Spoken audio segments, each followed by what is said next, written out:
ვაიმარის ქვეყნების კრიტიკა მიემართება კანონს, რომელიც ქართულმა ოცნებამ ცოტა ხნის წინ მიიღო და რომლითაც ხელისუფლება მისი აღიარების დაკანონებას გეგმავს და სწორედ ამ მიმართულებით არსებობს ქართულ ოცნებასთან კითხვა. ისინი აპირებენ თუ არა გაითვალისწინონ ევროკავშირის წევრი სახელმწიფოების კრიტიკა, რომ ეს კანონი ქვეყანას ევროინტეგრაციის პროცესში აფერხებს და მეტიც ამ კანონით ქართული ოცნება არღვევს უკვე ასოცირების ხელშეკრულებით აღებულ ვალდებულებებს, თუმცა საპასუხოდ ჩვენ მოვისმენთ საპასუხო ბრალდებები ევროკავშირის მისამართით. დღეს ქართული ოცნების დეპუტატები ამბობენ, რომ თუ კი ვინმე შეთანხმებას არღვევს, ეს თავად ევროკავშირია, რომელიც ქვეყნის შიდა საქმეებში ერევა, სწორედ ასე წარმოადგენს ქართული ოცნება კრიტიკას დასავლეთიდან და მათ განცხადებებში ასევე ჩანს, რომ მათ აწუხებთ ასევე სანქცია დიპლომატიური პასპორტის მქონეების წინააღმდეგ, რადგან ამაზე აქცენტი დღეს დეპუტატებს ჰქონდათ. საბოლოო ჯამში სახელისუფლებო პარტიის საპარლამენტო შემადგენლობამ ვაიმარის ქვეყნების ერთობლივი განცხადება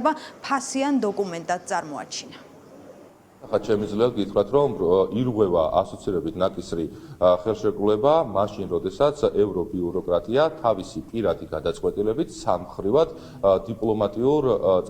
დიპლომატებს და დიპლომატიური პასპორტების მქონე პირებს ვიზის აღებას ავალდებულებს, მაშინ, როდესაც ამავე პირებმა და ამავე ბიუროკრატიამ ნაცმოძრაობას მისცა შესაძლებლობა, რომ პრივილეგიით ესარგებლოთ და ვიზების გარეშე მოგზაუროთ სხვადასხვა ფორმის სხვადასხვა დროს ევროკავშირში. ზუსტად ეს არის არათანაბარი მიჯობა და ზუსტად ნაკისრი ხელშეკრულების და ვალდებულების, რომელიც ორმხრივად მავალდებულებია როგორც ჩვენი ქვეყნისთვის, ასევე ევროკავშირისთვის დარღვევა და სანამ რამე სხვა დარღვევაზე ისაუბრებენ, კარგად ჩახედონ მათსავე გაფორმებულ საერთაშორისო ხელშეკრულებებს. გაცვდა ეს რუსეთი იმარჯვებს, რუსული კანონი, რუსეთი.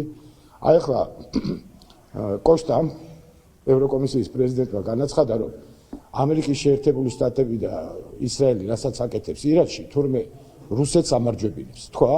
მე ვთქვი, თუ მან თქვა. ეხლა რა ვქნათ, მივარდეთ და ვეცეთ ისრაელის ხელისუფლებას რა რუსულ საქმეს აკეთებ.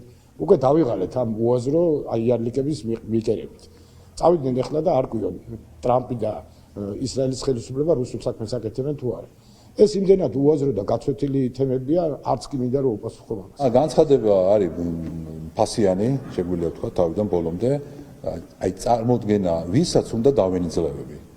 აი მაგ განცხადების გამკეთებელი ჩამოვიყვანოთ ახლა საქართველოში, კითხვას დავსვავს სამს, ვერც ერთზე პასუხს ვერ გამცემს, საერთოდ რაზე საუბრობს. საქართველოში რა მდგომარეობაა და რა დარღვევებზე საუბრობს. ასწორების შეთანხმება არის ძალიან დიდი და რომელ მუხს არღვევს, რომელ პუნქტს არღვევს, თუ ამ ასოცირების შეთანხმებას არღვევს საქართველოს, მაშინ ევროპის ინსტიტუტები როგორ აქვეყნებენ ყოველ კვირეულად, რომ საქართველოს წინ მიდის დემოკრატიით, წინ მიდის გამჭვირვალობით, წინ მიდის ეკონომიკურად და რაც დღეს საქართველოს კანონმდებლობაში ცვლილებები შევიტანეთ, რომ სუვერენიტეტი დავიცვათ, აი ეს აწუხებს ამ ხალხს და გამოაქვეყნეს ეს განცხადება სუბიექტური. კიდევ ერთხელ ვიმეორებ. ოპოზიციის შეფასებით კი ვაიმარის ქვეყნების ეს განცხადება ასეთი დასკვნის საშუალებას იძლევა, რომ ქართული ოცნება მზად არის ევროკავშირთან ურთიერთობაში მთავარ უპირველეს შეთანხმებას დააყენოს ეჭქვეშ იმისთვის, რომ მოიპოვოს საერთაშორისო თუ ადგილობრივი აღიარება, გამომდინარე იქიდან, რომ კანონი სწორედ აღიარებისთვის არის მიღებული საქართველოს პარლამენტში. ოპოზიციაში ამბობენ, რომ მნიშვნელოვანია, რომ ქართულმა ოცნებამ გაიზიაროს საერთაშორისო პარტნიორების კრიტიკა. სხვა შემთხვევაში, თუ კი ამ სამი ქვეყნის მოსაზრებას ევროკავშირის სხვა სახელმწიფოები გაიზიარებენ, რეალური გახდება, რომ ქვეყანამ დაკარგოს ის სიკეთეები, რაც მიიღო ევროკავშირთან ასოცირების შეთანხმებით.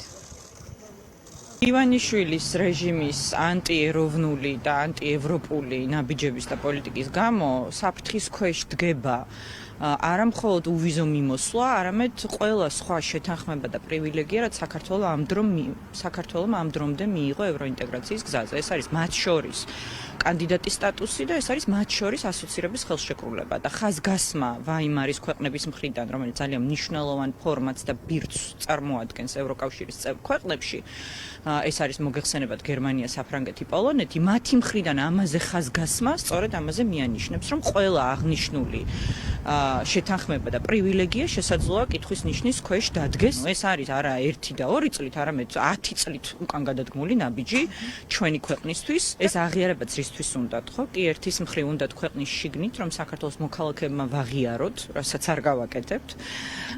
და მეორეს მხრივ რომ მიიღონ საერთაშორისო აღიარება და ვაიმარის წევრი ქვეყნები, ანუ ყველაზე მნიშვნელოვანი, ერთ-ერთი ყველაზე მნიშვნელოვანი ფორმატი ევროკავშირში, ყოველ შემთხვევაში ასოცირების საკითხებთან დაკავშირებით მათ ნამდვილად გადამწყვეტი სიტყვა ეთქმით გერმანია, საფრანგეთს და პოლონეთს, ეუბნებიან რომ ამას უკუ ეფექტი აქვს. ეს საპირისპირო საკეთებს, კიდევ უფრო აშორებს მათ ლეგიტიმაციის მიღებისგან, ხო? ქართული ოცნება არ დგავს არანაირ ნაბიჯს იმისთვის, რომ ევროპას დასავლეთ ზოგადად აჩვენოს, რომ მათ დემოკრატია სურთ. ერთი, რასაც ისინი მუდმივად იმეორებენ და უმეორებენ დასავლეთს, არის რომ გვაღიარეთ ისეთები, როგორიც ვართ. ანუ როგორი არის ქართული ოცნება ავტოკრატი და ისინი თხოვენ ავტოკრატიის აღიარებას, მაგრამ ჩვენ თუ გადავხედავთ მსოფლიო რუკას, ავტოკრატებთან არ არსებობს ისეთი პრივილეგიები, რაც საქართველოს ჰქონდა ასოცირების ხელშეკრულებით კანდიდატის სტატუსით და ასე შემდეგ. ეს ეგრეთ წოდებული გრანტების კანონი, პოლიტიკური ტყვეები, საქართველოს ყავს უფრო მეტი პოლიტიკური ტყვე ერთსულ მოსახლეზე, ვიდრე რუსეთს მაგალითად, ხო? არ ვიცი, პოლიტიკური ოპონენტების წინააღმდეგ ფიზიკური თავდასხმები, ადამიანების სისტემური წამება, ქიმიური იარაღის გამოყენება საკუთარი ხალხის წინააღმდეგ. ეს ყველაფერი არის შეუთავსებელი ევროკავშირში გაწევრიანებასთან და არა მხოლოდ გაწევრიანებასთან, ასოცირების შეთანხმებით დათქმულ პირობებთანაც კი შეუთავსებელია.